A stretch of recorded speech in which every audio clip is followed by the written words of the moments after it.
The sun had long dipped beneath the dry horizon of Musina when the night of September 16th, 2025, began to unfold quiet, tense, and deceptive. Along the banks of the Limpopo River, shadows moved with purpose. This was a place where borders blurred and secrets traveled faster than the current. Smugglers knew it. Soldiers knew it. And on this night, some soldiers chose to become something else. The rogue operation.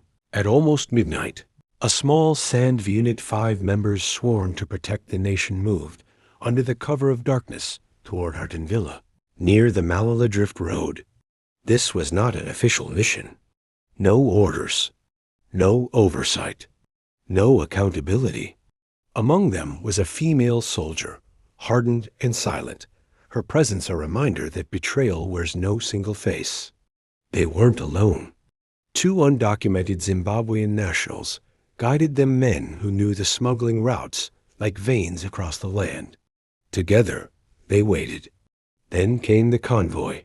Whispers turned into action. Weapons were raised. And suddenly, gunfire shattered the silence. A chaotic shootout erupted.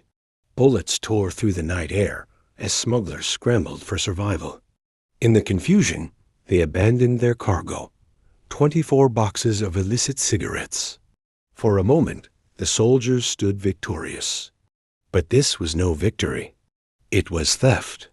The wrong decision. Protocol demanded one thing: report the seizure, secure the evidence, uphold the law. Instead, a different decision was made. The boxes were gathered, counted, hidden, not logged, not reported, not declared.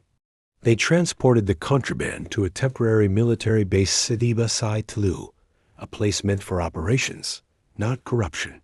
There, under the dim glow of barracks lights, they concealed the evidence. 18 boxes were quietly handed over to authorities, just enough to appear legitimate. But 6 boxes disappeared into the shadows, hidden beneath beds, covered by silence, guarded by betrayal. The takedown, what the rogue unit didn't know, was that someone had already spoken. A tip-off. By sunrise, a joint task force led by SAP's Limpopo's Bitebridge task team and military intelligence was already mobilizing. This wasn't just an investigation. It was a hunt. They arrived swiftly, methodically, without warning. The soldiers resisted at first denials, delays, attempts to block access, but pressure mounted. Authority prevailed. And then the truth surfaced. 6 hidden boxes, exactly where they shouldn't be. The room fell silent. There was no explaining this away. The charges, by midday, the unthinkable had happened.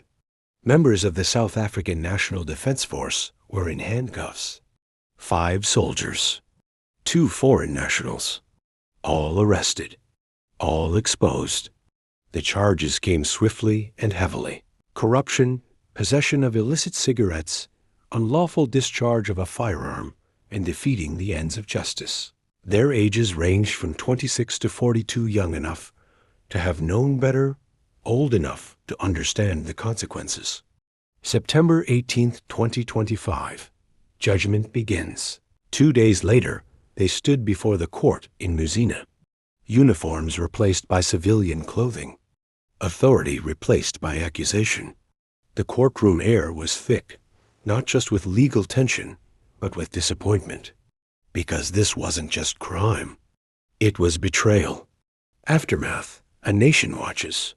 The SANDF moved quickly to contain the damage. The operation, they declared, was unauthorized. A rogue act. A violation of everything the uniform stood for. A reaffirmed zero-tolerance policy on corruption and smuggling. But policies don't erase what happened that night. Trust had been broken, not by outsiders, but by those entrusted to defend it. The cost of betrayal. Along the Limpopo River, the smuggling routes remain. A night still carries secrets. But now, there's a story whispered among soldiers and civilians alike. A warning. that the badge does not make the person. And when those who wear it choose greed over duty, the fall is not just theirs. It belongs to everyone who believed in them.